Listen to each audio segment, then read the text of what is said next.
You're watching Way 31 First News at 10 in high definition. Top story, a Huntsville police officer is in the hospital tonight after he was assaulted during a routine call. Good evening, I'm Deborah Daniel. Way 31's Jillian Pavlica is live in the newsroom with the latest. Jillian? Well, details are still coming in about this incident, but what we do know right now is it happened around 7 o'clock this evening on University Drive near the intersection of Putnam Drive. Officials tell us the officer was responding to a call about a suspicious vehicle. The officer then called for backup. Once that backup officer arrived, police say there was an altercation between the officer and the suspect. The officer was taken to Huntsville Hospital with non-life-threatening injuries. The suspect is also at Huntsville Hospital with non-life-threatening injuries. At this time, officials are still investigating, trying to determine exactly what happened. Now, officials were searching a white four-door sedan when we were on the scene. That car was actually towed off by a tow truck and taken away from the scene. We'll, of course, continue to follow this story and bring you any updates as they become available. Live in the newsroom, Jillian Pavlica, Way 31 First News. Thank you, Jillian. Well, storms rolled through the valley today. Chief Meteorologist Spencer Denton is here, and things have calmed down a little bit tonight. Yeah, that's right. We do have still a few showers out there, but most areas are on the dry side. Some very heavy rain out there and some intense lightning earlier today. Let's take a look at what's happening.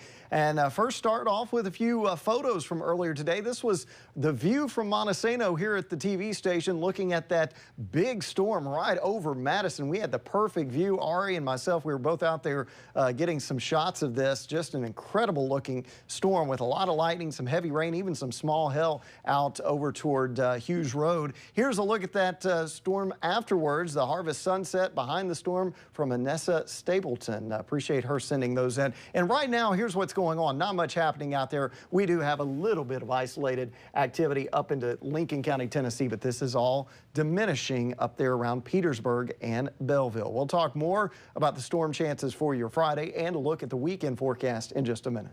Thank you, Spencer. A meeting gets heated after a city council member storms out threatening legal action. It happened at tonight's Huntsville City Council meeting. Way 31's Megan Wiebold was there. Megan, what happened?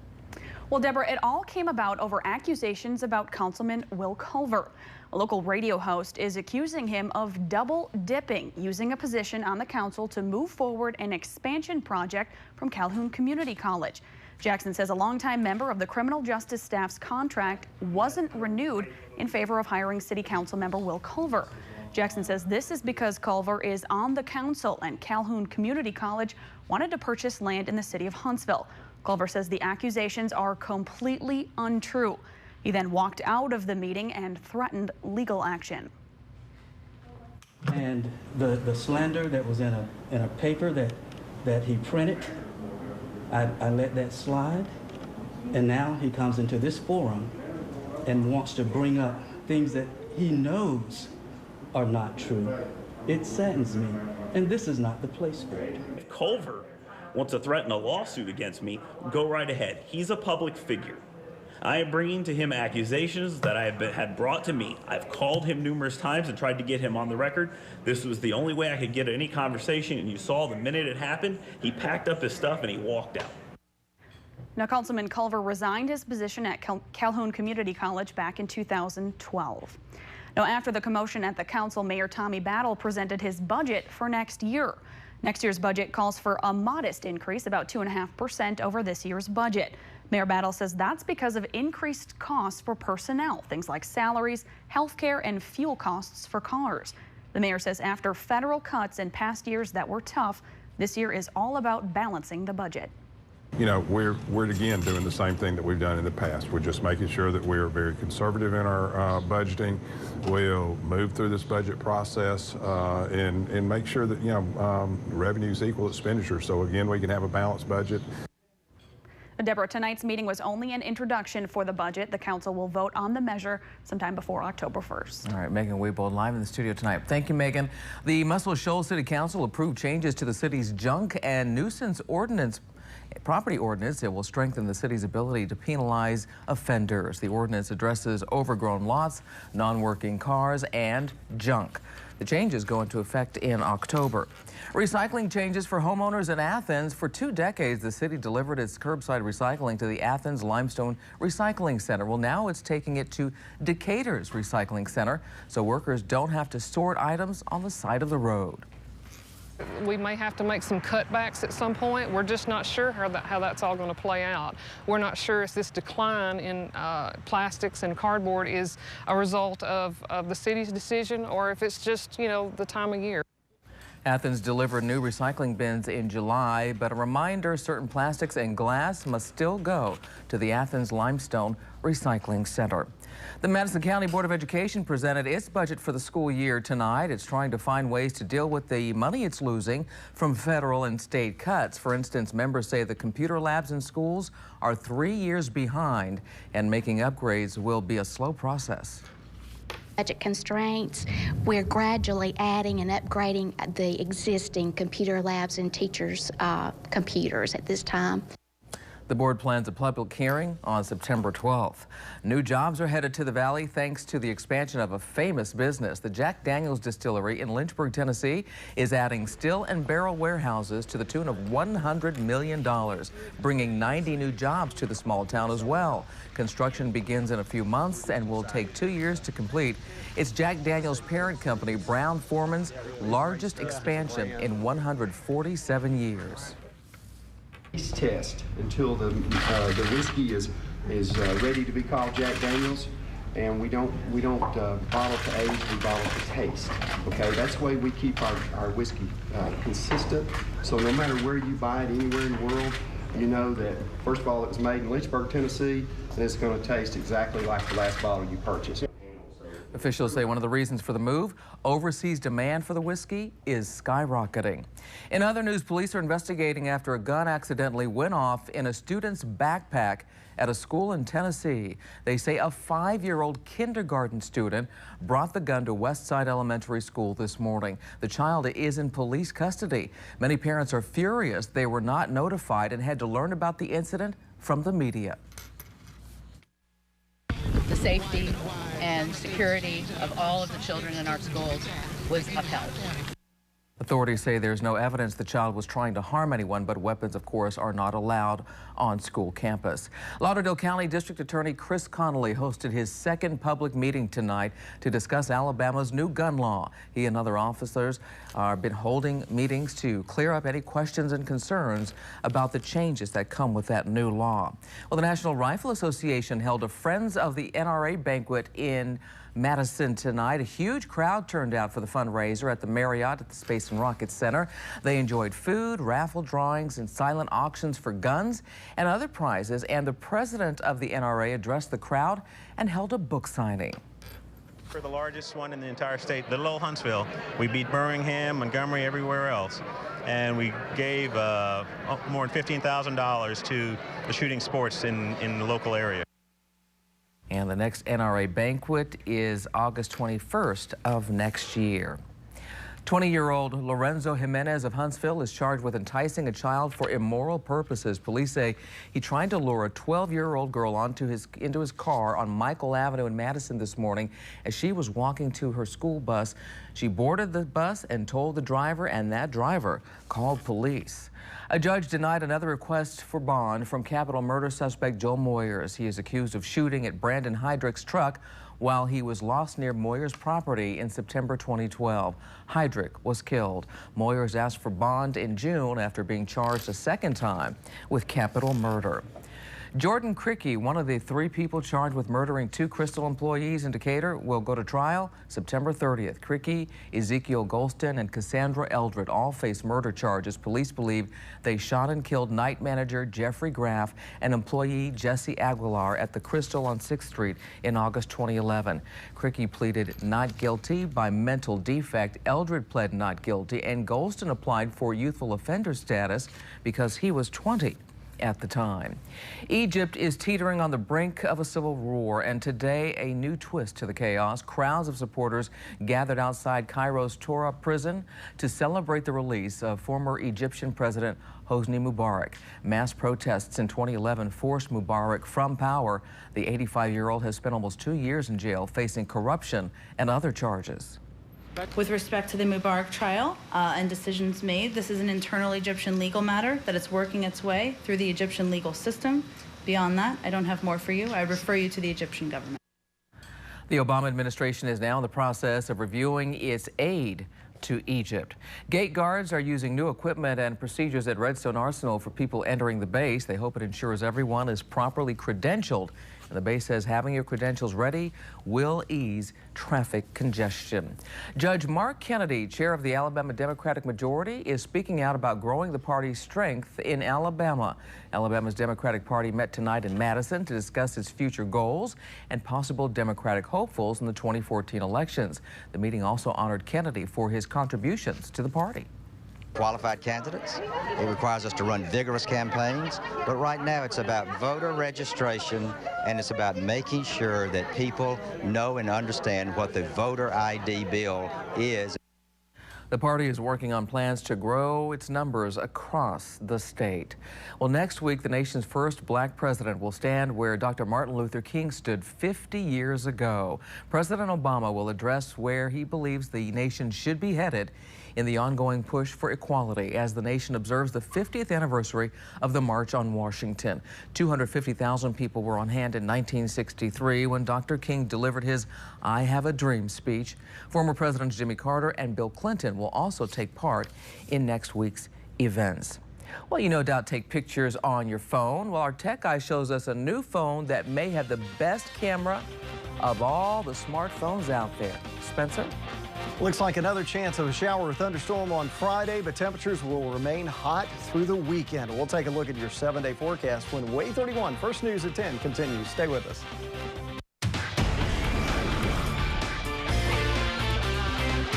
Boy, Spencer, we sure hope tomorrow was better than today was. Oh, yeah. We had some heavy rain out there, some lightning, and even some flash flood warnings for a brief period out there. Also, some quarter-size hail. So certainly it was an active day. Not everyone saw rain. Some of you didn't see a whole lot out there. There's pretty quiet conditions out there right now across the Tennessee Valley. This is the view from the high-top NexRad radar, and you can see from that radar site that there's not much going on across southern Tennessee and into northern Alabama. In the meantime, let's zoom in a little tighter and you can see portions of Madison. Pretty quiet right now, but that wasn't the case as we headed earlier today. In fact, let's take a look at some of that video that we saw earlier today.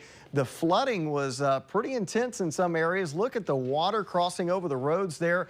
And again, this was at the Mill Creek Greenway, and boy, those waters were pretty high, so a lot of folks had to stop and kind of turn around and certainly didn't want to go into that area. And this can happen when you have these very heavy rains that move across the region like this and stay in one spot. So thankfully that went down pretty quick and things are pretty quiet out there this evening. You can see that today we actually made it up to 90 degrees here in the city of Huntsville, and this was our forecast. This was our forecast tracker from yesterday. We forecast 90, nailed it on the head there, but the morning low was actually 69. We forecast 72, so it did drop a few degrees more thanks to some clearing out there, and I think we'll see some patchy fog again tonight. Temperatures are sitting in the low 70s across the area, some mid 70s up toward Fayetteville, 74 degrees, 73 in Scottsboro, 74 Florence, 75 there in Lawrenceburg up in Lawrence County, Tennessee. And as you take a look at the forecast model, pretty quiet conditions the rest of the night into tomorrow morning. Looks like a quiet start out there. Again, some patchy, dense fog,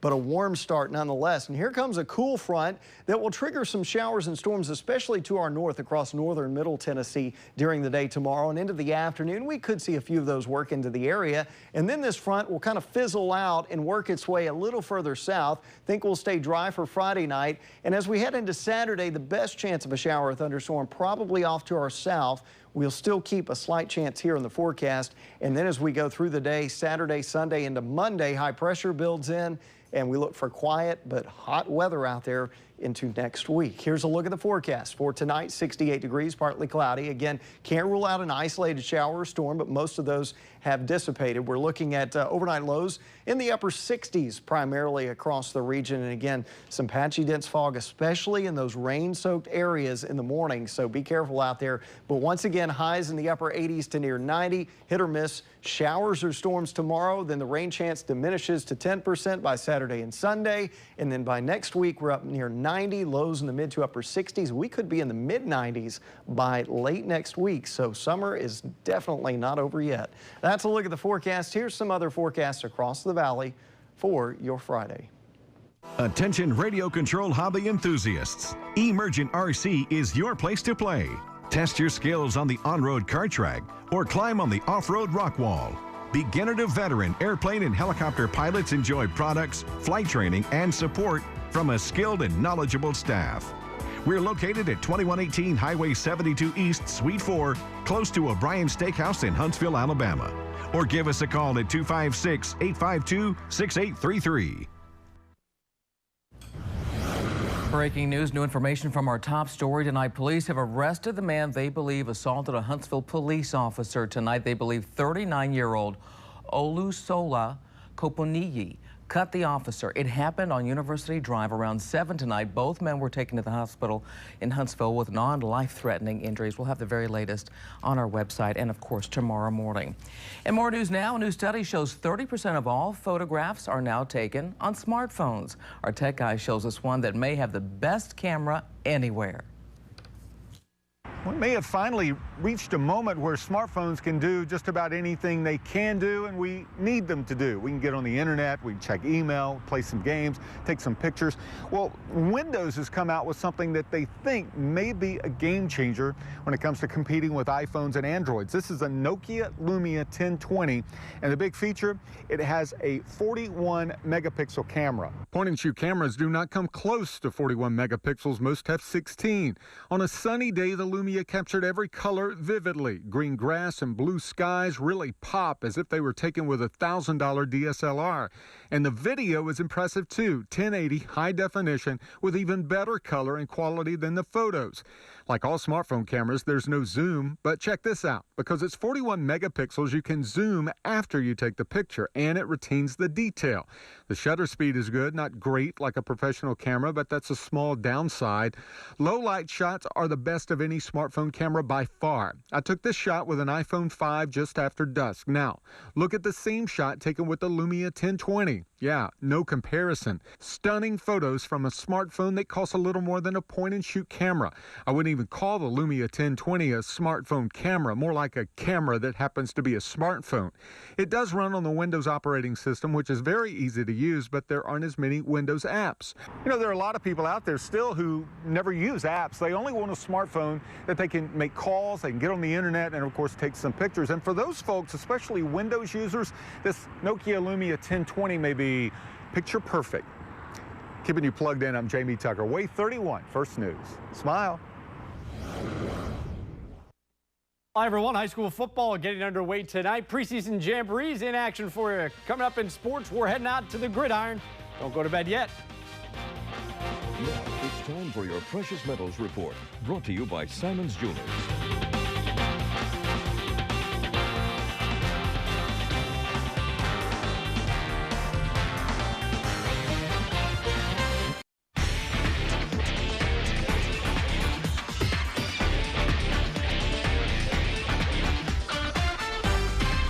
Well, hi again, everyone. We're officially a week away from the beginning of the high school football season. What better way to start the end of this week with some preseason action? Hartsville traveling up to take on Huntsville. Can't ask for much better of a backdrop tonight. First quarter, Huntsville's Brewer Hicklin. Snap goes right over his head, and he gets whacked. Jordan Robinson just lays him out. Hartsville's turn now, and they hit the ground running and do it pretty quick, too. DeAndre Mack turns the corner on the outside, and off he goes. Finally brought down inside the 20, but Hartsville can only turn it into a couple field goals. Both trips down, trailing 6-0. Now Huntsville, they get back in it, hit the ground too. Dane Block weaving his way up the middle, turns it into a huge gain, 37 yards before he's finally brought down, and then they cap off the drive. Deontay Moore pounds it in at the goal line, ties it up, extra point, gives Huntsville the lead. They continue to do so. They go on to win it. Final score 20-14. Other scores coming in so far tonight. Hoover has no problem with Florence, 27-6, and an early blowout in Decatur. Austin takes care of Lee, a tough score just to read, 60-6. All up in the college ranks, coaches vote for their preseason favorites today, and judging by the results, pretty good amount of talent for the Tide once again. Alabama leads the way with 5 selections on the first team of the coaches' all-SEC preseason teams. The surprising note, though, neither A.J. McCarron nor Texas A&M's Johnny Manziel make the first team. That going to Georgia quarterback Aaron Murray. In total, 16 from Alabama named across 3-team selections. As for Auburn, they have 6, making the second and third teams. Well, staying with Auburn, former Tiger safety Demetrius McNeil has found himself a new home. McNeil last week dismissed from the team after an arrest on marijuana possession, now enrolled at Western Alabama. Practices for the first time today for his new Tiger squad. On to the Diamond Stars, wrapping up their series with Pensacola, and they come back to win it. Final score 2-1.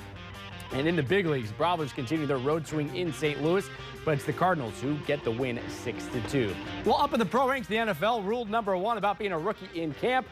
Don't let anyone find out about any sort of care package someone may or may not send you. This is what happened to former Vol and Titans rookie Justin Hunter when his fellow wide receiver teammates saw a care package that was sent to him from his alma mater. Wasting no time in getting into all the gear, but Justin Hunter taking it in stride. Welcome to the NFL.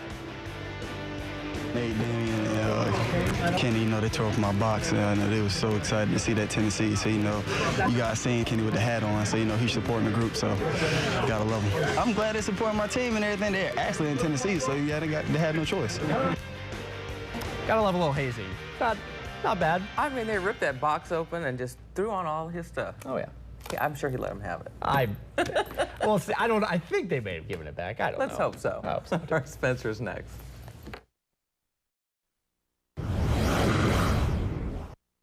Well, it looks like one more day for some showers and thunderstorms, and then we stay hot and dry after that. Take a look at that 7-day forecast one more time. Temperatures right around 90 degrees tomorrow. Again, very much like today, some isolated downpours, maybe some thunder and lightning with it. Overall, it shouldn't be severe, but again, just watch out for any of those storms. Then temperatures in the low 90s Saturday. The weekend looks fairly dry. Can't rule out a stray shower or thunder shower. And then temperatures up near 90 early next week, in the mid-90s late next week. So summer is going to hang on through the end of August. All right. Thank you, Spencer. Thank you for joining us. Jimmy Kimmel is next. Have a good night.